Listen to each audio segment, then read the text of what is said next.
त्याच्या पाठीमागे पण दुसरा विषय सांगायचा म्हणजे जे 75,000 रुपयाचे सॅनिटरी पॅड खरेदी केलेले आहे ते सॅनिटरी पॅड ची MRP या ठिकाणी 40 रुपये.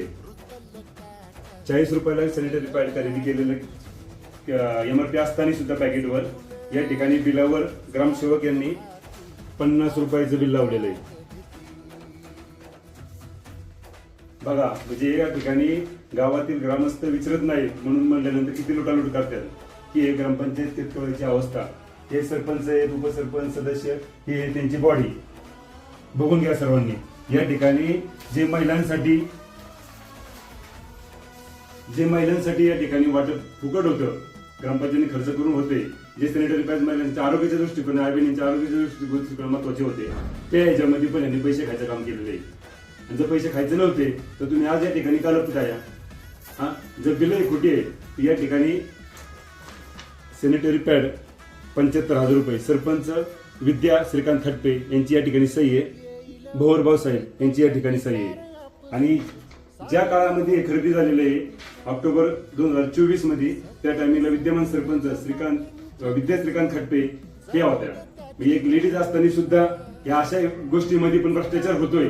ही राज्यातील देशातील पहिली ग्रामपंचायत असेल याच्यामध्ये अशा पद्धतीने ज्या लोकांच्या जीवावर मतदान घेऊन तुम्ही आलेले आहेत त्यांचे पैसे खाऊन या ठिकाणी घर भरायची कामं केलेली आहेत. एवढं तरी बिल तरी नीट लावावी, बाकी काय नाही. जर खरेदी केलेली अमाऊंट या ठिकाणी बिलावर जर 50 रुपये आणि MRP जे वाटप केलेली MRP 40 रुपये, ह्याच्यामध्ये पण लोकांना कळलं पाहिजे की आपण पुढे काय, आपली ग्रामपंचायत देशामध्ये चांगली व्हावी हे महत्वाचं आहे. पण असे भ्रष्टाचार करून जर होत असेल आणि जर तुम्ही ग्रामस्थांनी जर विचार नाही केला, त्यांना प्रश्न नाही विचारले, ते आपल्याला लुटूनच खाणार.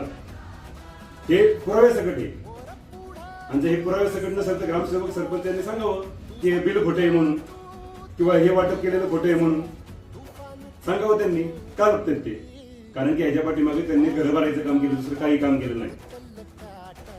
त्यामुळे राज्याचे ग्रामविकास मंत्री जयकुमार गोरे साहेब या ठिकाणी आपल्याशी पत्रव्यवहार होणार आहे. त्या पत्रव्यवहारामध्ये शिवसाहेब यांनाही पत्रव्यवहार करणार आहे. या पत्रव्यवहारामध्ये बीडीओ मॅडम असू द्या, विस्तार अधिकारी कांबळे साहेब असू द्या, भोर ग्रामसेवक असू द्या, सरपंच असू द्या, सदस्य बॉडी पूर्ण या ठिकाणी या भ्रष्टाचारामध्ये. नशीब या ठिकाणी जी वस्तू वाटली ते पण आहे, त्यांचे पुरावे पण आहेत, जे महिलांना वाटलेले त्यांचे पण व्हिडिओ आहे, सगळे पुरावे पण आपल्याकडे आहेत, या ठिकाणी बिल पण आहे. तरी यांच्यावर कठोर कारवाई करावी. कारवाई करण्याच्या पाठीमागे एकच कारण आहे, या ठिकाणी पदासाठी नाही, गावाचा कारभार, ग्रामपंचायत कारभार पारदर्शक करण्यासाठी या ठिकाणी प्रयत्न चालू आहे. बघू आता या ठिकाणी ग्रामसेवक असले किती दिवस पाळतात ते. उत्तर तर द्यावेच लागणार आहे, कारण की हे गावचे पैसे, तुमच्या घरचे पैसे नाही. पगार देऊन काम करता तुम्ही, फुकट काम करत नाही तर कोण.